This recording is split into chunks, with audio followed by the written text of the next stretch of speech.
वचस्य ब्रह्मा ऋषिः अनुष्टुप् छन्दः श्रीचामुण्डा देवता अङ्गन्यासोक्तमातरो बीजम् दिग्बन्धदेवतास्तत्त्वम् श्रीजगदम्बा प्रीत्यर्थे जपे विनियोग। ॐ नमश्चण्डिकायै। मार्कण्डेय उवाच यद्गुह्यम् परमम् लोके सर्वरक्षाकरन् नृणाम् यन्न कस्यचिदाख्यातम् तन्मे ब्रूहि पितामह। ब्रह्मोवाच अस्ति गुह्यतमम् विप्र सर्वभूतोपकारकम् देव्यास्तु कवचम् पुण्यम् तच्छृणुष्व महामुने।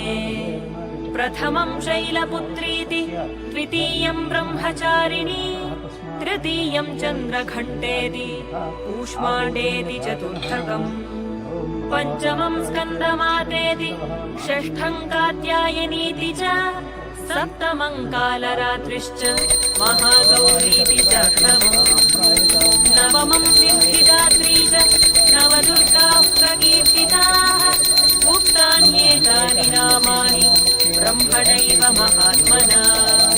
अग्निना दह्यमानस्तु शत्रुमध्ये गतोरणे विषमे दुर्गमे चैव भयार्ताः शरणं गताः न तेषां जायते किञ्चित् अशुभं रणसङ्कटे नापदं तस्य पश्यामि शोकदुःखभयं न हि।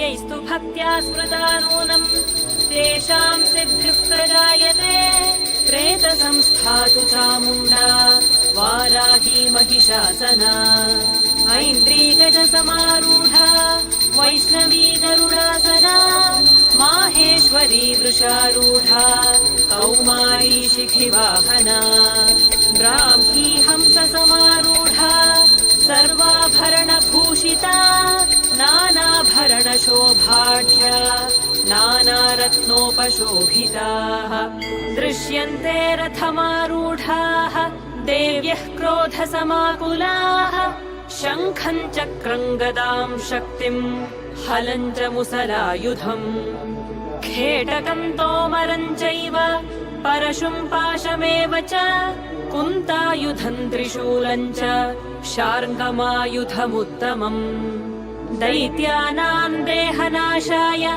भक्तानामभयाय च धारयन्त्यायुधानीत्थम्।